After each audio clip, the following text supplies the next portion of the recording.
Well, I'm going with Matt Ryan this week of the Falcons. Now, Matt Ryan had very high expectations this year and certainly has not lived up to them. He's been a very average quarterback, and thus he's got a very average salary this week.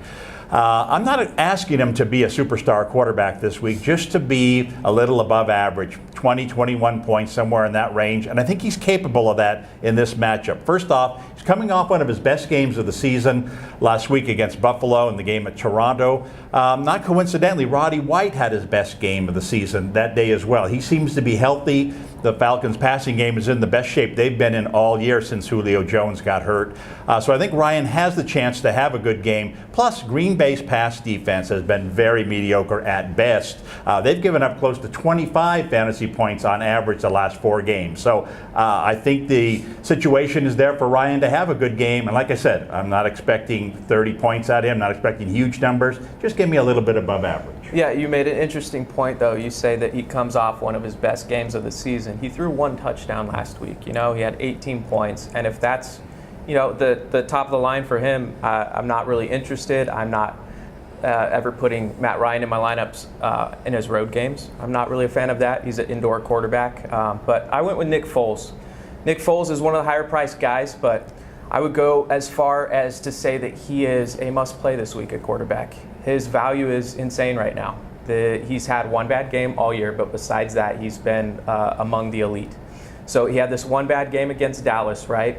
But he found a way to rebound from that. And I didn't trust him at first. There were plenty of people that were telling me put Nick Foles in your lineup, and I was very cautious. I said, you know what? I want to take some time, assess everything, and see if this guy's for real or not, right?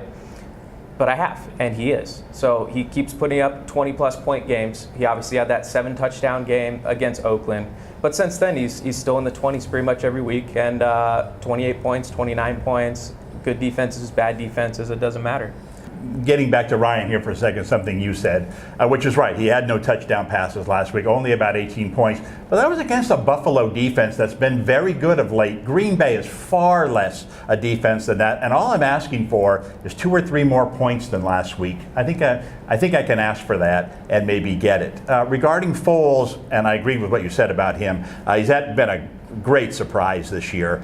My concern is the Detroit defense. Detroit offers a unique defense. No team puts more pressure on a quarterback up the middle. When you see Ndamukong Suh running at you every single play, you have to be a little concerned. Foles is a young quarterback. We saw what Detroit did against Green Bay, inexperienced quarterback last week. I'd be concerned that Foles might be a little happy feet this week against this kind of a defense. You bring up the matchup.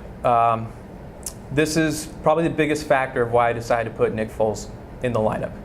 Detroit, as you mentioned in Ndamukong Suh, they're really strong up the middle, which means they're probably going to be able to shut down Philadelphia running the ball. Philadelphia is only going to be able to pass. Detroit has been shutting down running backs every week. I know McCoy is an elite talent, but I can't see him being able to run up the middle against Suh right now. Foles, yes, they are going to give him a lot of pressure, but Chip Kelly knows that too. So he's devised a game plan this week that's going to probably create some short routes, get the ball out of his hands quickly and alleviate that pressure a little bit.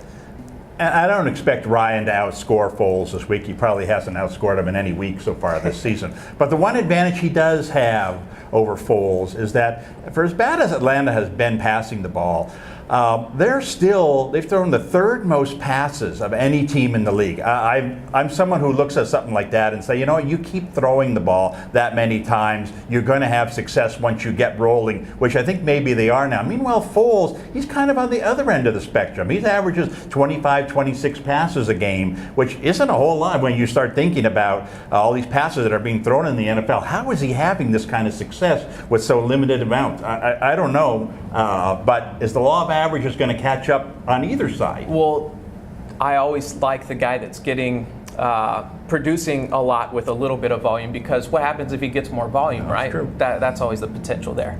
Well, it's certainly a concern of mine.